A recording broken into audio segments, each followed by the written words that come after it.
Yang telah dicantumkan di dalam Perpres Perpres 54 tahun 2010 yang dirubah menjadi Perpres 70 tahun 2012 itu. Yang sebelumnya juga ada Kepres 80 dan lain sebagainya. Sebelumnya ada Kepres 18 dan lain sebagainya. Itu semua adalah bagai tuntunan kita untuk dapat melaksanakan seluruh kegiatan, terutama pengadaan barang dan jasa di lingkungan kita. Bapak Ibu sekalian, saya kira semua kita tahu pada saat ini Kementerian Agama ini sedang dalam ujian dan cobaan. Ujian terhadap Kementerian Agama itu dimulai dari beberapa tahun yang lalu. Kita semua sebagai pegawai Kementerian Agama tahu pada tahun 2004 kita terpuruk luar biasa. Akhirnya kita berusaha meningkatkan bagaimana kinerja kita melalui bagaimana pengadaan barang dan jasa dan kegiatan lainnya dilakukan melalui peraturan perundang-undangan. Kita sudah berusaha sedemikian rupa, tapi masih tetap cobaan itu datang. Sampai masyarakat umum paham tidak akan suka dengan pegawai Kementerian Agama. Kenapa? Karena opini masyarakat sudah terbentuk bahwa Kementerian Agama itu bahkan dikatakan adalah korupsi nomor 1 di Indonesia. Pernah kan Bapak Ibu saya dengar itu? Nah ini yang memacu kita untuk kita berbuat. Kita menunjukkan kepada masyarakat bahwa kita sebenarnya tidak seperti itu. Bapak Ibu sekalian, kita di Kementerian Agama ini memang sangat sensitif. Katakanlah beberapa kementerian. Kalau kementerian lain itu ada penyimpangan 5 saja, tetapi Kementerian Agama penyimpangan 1, yang terlihat itu adalah Kementerian Agama. Karena apa? Karena kita ibaratkan bahwa kalau kementerian lain itu memakai baju abu-abu, tapi kalau kita pakai baju putih bersih. Kenapa putih bersih? Karena kita ada agama di embel-embel kementeriannya. Nah, agama itulah yang betul-betul menuntut kita menjadi tauladan, menjadi panutan di seluruh kementerian agama yang ada di Indonesia ini, kementerian yang ada di Indonesia ini. Nah, berdasarkan itulah maka Bapak-bapak Ibu sekalian tadi sebagai laporan Pak Ketua tadi, kita harus serius dalam mengikuti acara ini. Siapa lagi yang akan mengangkat kementerian kita kalau bukan kita? Jadi mungkin di Pusdiklat Pak Kepala Kapus ini 1 tahun itu bisa 4-5 kali mengadakan ini di pusat, belum lagi di daerah. Itu maksudnya apa? Maksudnya untuk menaikkan gengsi Kementerian Agama itu yang dikatakan tadi adalah korupsi nomor 1 di Indonesia. Kita tunjukkan pada mereka bahwa kita itu tidak seperti itu. Nah, ini menjadi tugas kita semua. Di kita harus bisa mendukung pimpinan. Pimpinan yang demikian rupa ingin meningkatkan kemampuan pendidikan agama, kita sebagai aparatnya harus mendukung pimpinan. Harus satu kata, harus satu tujuan, bahwa kita ingin bahwa pemerintahan ini khususnya di pendidikan agama itu adalah pemerintahan yang baik dan bersih. Ini kita coba. Kalau bukan kita yang coba, siapa yang akan melaksanakan ini? Nah, inilah diharapkan kepada Bapak Ibu sekalian setelah mengikuti sertifikasi ini dituntut betul untuk keseriusan, dan keseriusannya adalah melaksanakan mengikuti acara ini.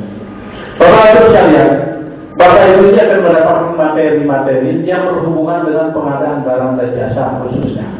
Karena begitu Bapak lulus, tadi yang dikatakan Bapak insya Allah lulus semua, tapi Bapak harus bertanggung jawab terhadap seluruh kegiatan pengadaan barang dan jasa di lingkungan kerja masing-masing. Karena kalau pimpinan itu dia hanya, kalau kata pinjam istilah Pak Mahfud Basuki Menteri Agama kita, pimpinan itu hanya bisa ngangguk dan geleng. Enggak. Tetapi pelaksana di bawah ini yang harus menguasai seluruh peraturan perundang-undangan yang berlaku yang berhubungan dengan kegiatan yang dilaksanakan itu. Pimpinan bisa bergerak atas ulah kawan-kawan di bawah yang betul-betul tidak mengerti, tidak paham dengan aturan. Tetapi kalau yang membawa itu paham dan mau dan memberikan informasi yang baik terhadap pimpinan, insya Allah pimpinan akan aman. Tapi kalau yang di bawah tidak mau tahu, kalau ditanya mengajukan penandatanganan terhadap atasan atau PPK, Pak, tolong penandatangan. Pimpinannya mesti bertanya, ini sudah selesai tuh, ini sudah sesuai dengan aturan tuh, sudah Pak, siap. Nah, sudah siap ini, apakah sudah betul, apakah siap hanya ini cepat-cepat kita tanda tangan? Itu ada dua. Nah, sebagian ini masih ingin supaya pimpinan itu cepat minta tangan supaya pekerjaan kita selesai. Ini sebagian kecil. Nah, ini yang perlu kita hindari. Jangan sampai hal seperti ini akan terjadi di lingkungan kerja kita. Ini contoh ya. Saya bercerita sedikit Pak Kabus. Ini masalah mungkin ada manfaatnya untuk Bapak Ibu sekalian. Contoh, saya dulu kepala bagian pengadaan di Biro Umum. Sekarang kepala bagian pengadaannya Pak Dedi yang ujung sekarang. Pak Mahfud Basuki Menteri Agama pada saat itu ingin memindahkan ruang kerjanya dari yang sekarang ke operation room ya, di sebelah sana. Itu biayanya cuma 3,5 miliar. Itu kan. Tetapi perintah beliau datang kepada saya, pada Biro Umum, kepala Biro Umum pada saat itu Pak Azmi, yang sekarang jadi Bupati di Lombok Timur. Pada bulan Oktober, dia diperintahkan tolong ini pindahkan ini ke ujung sana. Kata Pak Azmi karena beliau tentara, siap Pak, kita laksanakan. Dia ada di arah nih, Pak Mahfud, telepon Pak Burhan. Tolong ikuti mau menteri mintakan itu. Ya siapa? Ya gitu siap juga kan. Pura-pura jadi tentara. Tetapi saya nggak bisa tidur Pak malam itu. Mikir ini bulan 10, belum tendernya, belum perencanaannya, belum pelaksanaannya, habis itu bulan. Besok pagi saya cekak Pak Menteri, dia membawa aturan. Nah, ada tadi, mana Pak? Tadi malam Bapak memerintahkan saya untuk ini sebenarnya nggak bisa dilaksanakan Pak. Karena aturannya ini waktu itu kata 80 ya. Aturan yang ini kita tender aja 1 bulan, kemudian kerja perencanaan 1 bulan, baru tender pelaksanaan 1 bulan dan 3 bulan habis. Kerjanya kapan? Sedangkan anggaran itu mati pada bulan 12, itu pun tanggal 16, maksimal tanggal 20. Tidak bisa kita kerjakan, kalau kita kerjakan berarti sudah melanggar ketentuan. Begitu melanggar ketentuan, mengundang semua wartawan, mengundang semua pemerintah masuk ke Kementerian Agama, menjadi pintu masuk dalam pemeriksaan dia tidak benar.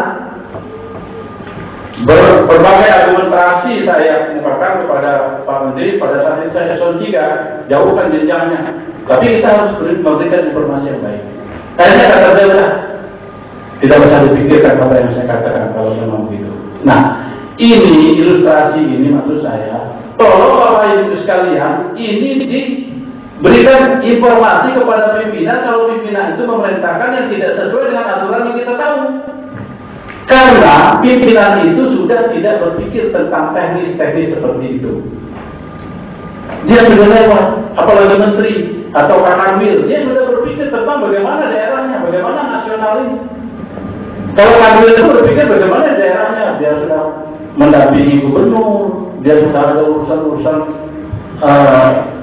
intersektoral yang dipikirkan, bukan hanya memikirkan itu. Nah, oleh sebab itu kita sebagai bawahan yang harus paham betul bagaimana aturan tentang kegiatan-kegiatan yang kita laksanakan.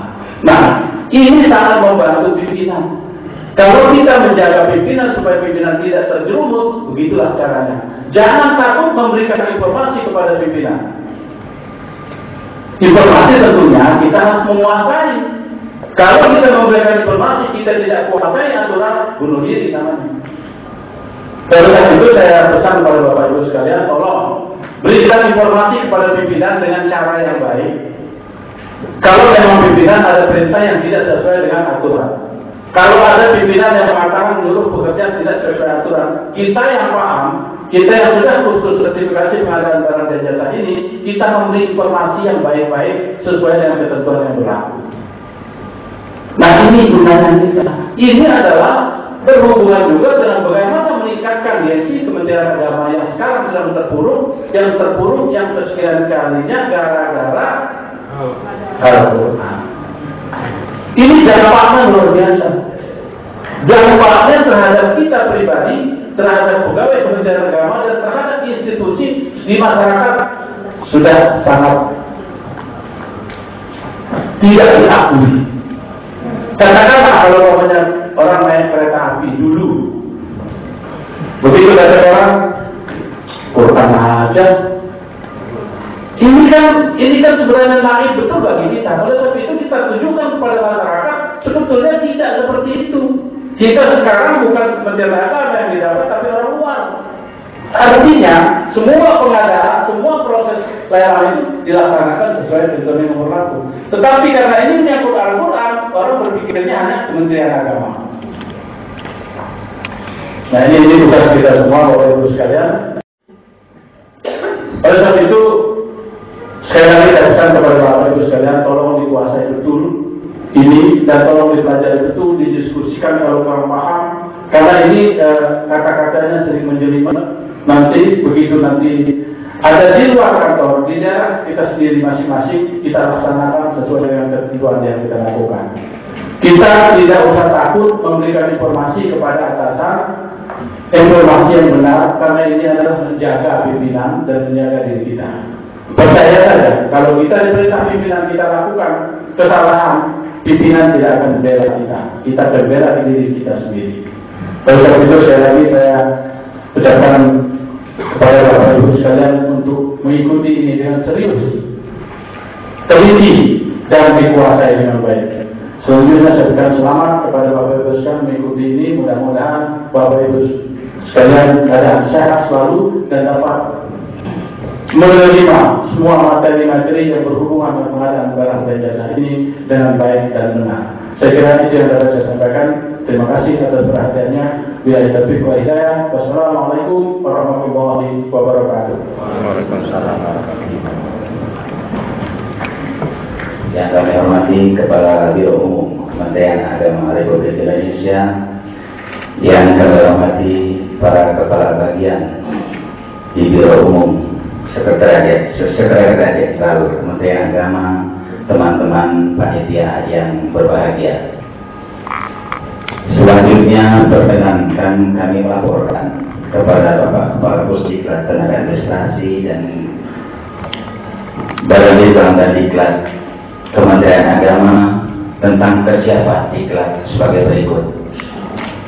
1. Dasar hukum. Peraturan pemerintah nomor 101 tahun 2000 tentang pendidikan dan pelatihan jabatan pegawai negeri sipil. Peraturan Presiden tahun nomor 54 tahun 2010 tentang pengadaan barang dan jasa pemerintah dan Peraturan Presiden nomor 70 tahun 2012 tentang perubahan kedua atas Peraturan Presiden 54 tahun 2010. Keputusan Menteri Agama nomor 1 tahun 2003 tentang pedoman pendidikan dan pelatihan pegawai negeri sipil di lingkungan Kementerian Agama. Tujuan dan sasaran. Diklat sertifikasi pengadaan barang dan jasa bertujuan untuk meningkatkan pemahaman para peserta tentang ketentuan dan cara-cara serta siklus manajemen pengadaan barang dan jasa guna meningkatkan kemampuan pengelola dan mempercepat proses pengadaan barang dan jasa secara efektif, efisien yang memiliki sertifikasi pengadaan barang dan jasa. Adapun sasaran tidak sertifikasi pengadaan barang dan jasa adalah tersertifikasinya 100 orang peserta yang mampu melaksanakan tugas secara profesional di bidang pengadaan barang dan jasa. Dengan harapan panitia semoga 100 peserta atau 103 mudah-mudahan semuanya lulus. Tolong, karena ini termasuk yang agak susah untuk betul-betul diikuti secara seksama. Dan kalau ada pertanyaan silahkan bertanya dengan sedetail mungkin, dan mungkin Pak Kapus dan Kepala Biro Umum kita akan tuntun nanti pada malam hari ini, mulai nanti malam, besok malam, untuk bagaimana supaya peserta 100 orang ini bisa lulus semua mudah-mudahan. Adapun mata diklat dan tenaga pengajar terdiri dari kurikulum, diklat sertifikasi pengadaan barang dan jasa sebagai berikut. Terdiri dari pre-test, pengantar pengadaan barang dan jasa, persiapan pengadaan barang dan jasa 1, persiapan pengadaan barang dan jasa 2, pelaksanaan pengadaan barang, pekerjaan konstruksi dan jasa lainnya, pelaksanaan pengadaan jasa konsultansi, pelaksanaan pengadaan dan swakelola, hostes dan lain-lain. Adapun tenaga pengajar atau instruktur diklat sertifikasi pengadaan barang dan jasa berdasar dari Lembaga Kebijakan Pengadaan Barang dan Jasa Pemerintah. Peserta berjumlah 104 orang, terdiri dari Biro Umum Kementerian Agama se-Sumatera berjumlah 41 orang, dari Madrasah Sanawiyah Negeri 32 orang, dari Madrasah Aliyah Negeri 31 orang. Penyelenggara diklat sertifikasi pengadaan barang dan jasa berlangsung selama kurang lebih 6 hari dari tanggal 8 sampai tanggal 12 Oktober 2012 bertempat di kampus Pusdiklat Kementerian Agama Ciputat, Tangerang. Demikian laporan ini kami sampaikan kepada semua pihak yang telah membantu penyelenggaraan diklat ini. Saya ucapkan terima kasih, dan kepada Kepala Biro Umum Kementerian Agama dimohon untuk memberikan kata sambutan, serta kepada Kepala Pusdiklat Tenaga Administrasi Badan Litbang dan Diklat Kementerian Agama berkenan untuk memberikan pembekalan dan sekaligus membuka diklat. Wassalamualaikum warahmatullahi wabarakatuh. Yang saya hormati Saudara Kepala Biro Umum Bapak Haji Burhanuddin PS, para pejabat Eselon 3 di lingkungan Biro Umum Sekretariat Jenderal, pejabat di lingkungan Pusdiklat Tenaga Administrasi, panitia peserta sertifikasi pengadaan barang dan jasa yang berbahagia.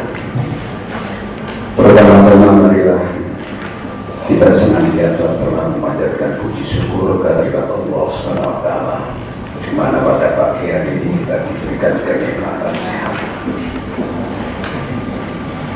Ucapan terima kasih saya sampaikan kepada Biro Umum yang pada kesempatan ini mengadakan suatu MOU tentang pelaksanaan diklat.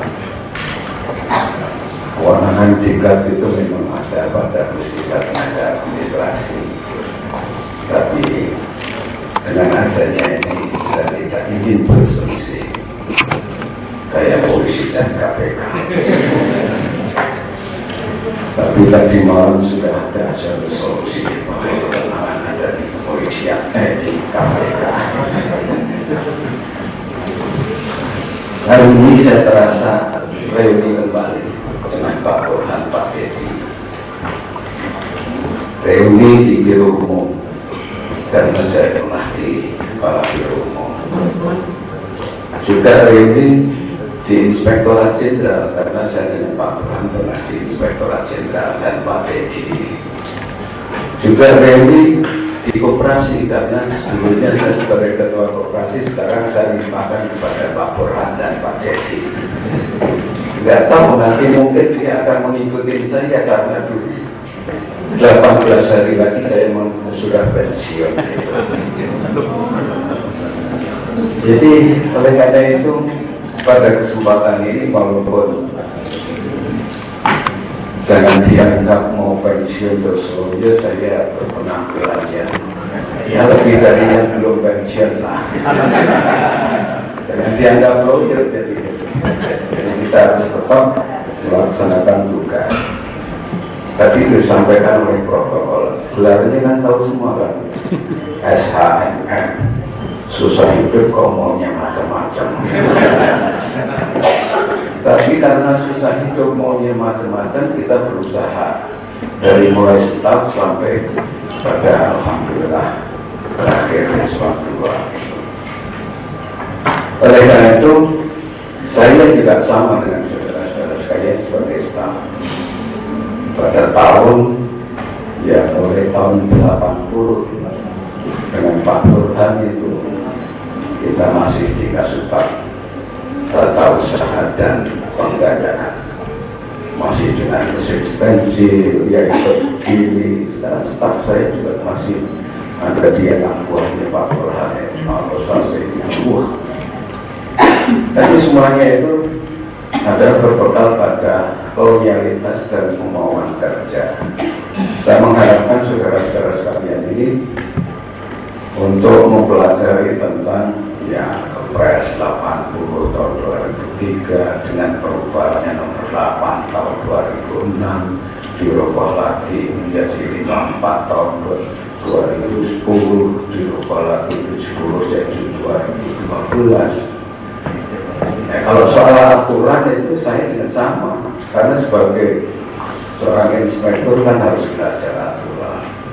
Bagaimana nanti audit memberikan satu narasi aturan kalau kita tidak tahu aturannya. Ibu-ibu, bapak dan saudara-saudara sekalian, tugas saya adalah melaksanakan apa yang tadi disampaikan oleh Pak Burhan. Saya sudah mewakilkan tadi, langsung buka aja Pak Burhan.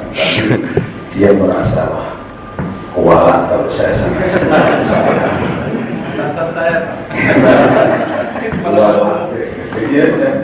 artinya sama pada kecil saya juga artinya di suatu pengadilan. Kalau kita berdasarkan atas taat azas tentang peraturan, insya Allah tidak akan ada suatu masalah-masalah. Jadi jalan dengan benar, jalan dengan baik.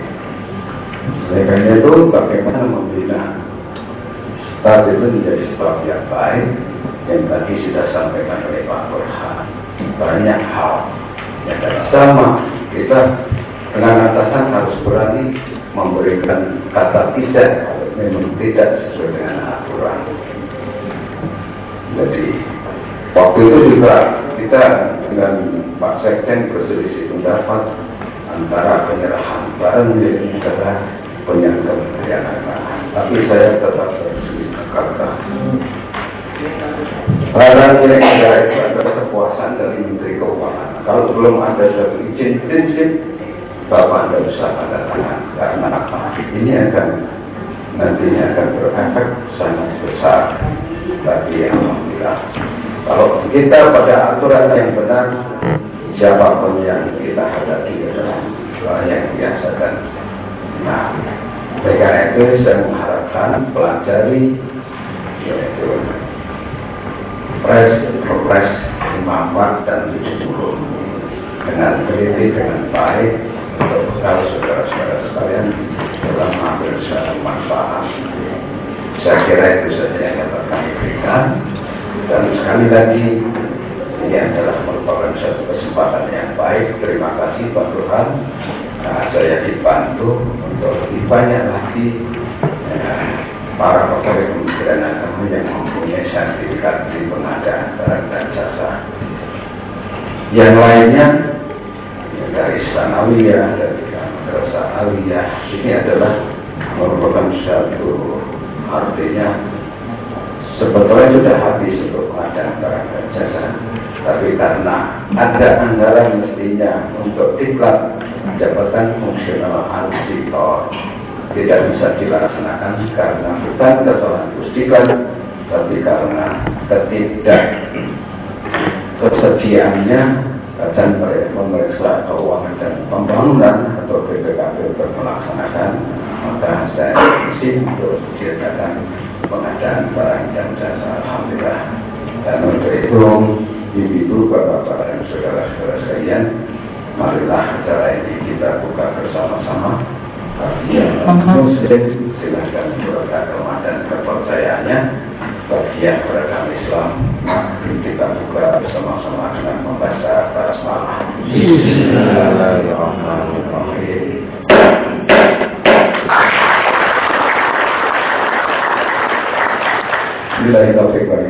Assalamualaikum warahmatullahi wabarakatuh. Ya Allah, ya Tuhan kami, puji dan syukur senantiasa kami panjatkan kehadirat-Mu.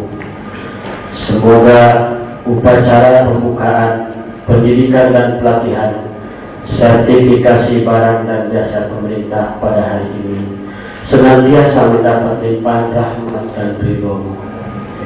Ya Allah, ya Tuhan yang Maha Bijaksana, limpahkanlah kepada kami para peserta diklat ini kesejukan hati, kejernihan pikiran, semangat dan ikhlas dalam menerima materi diklat.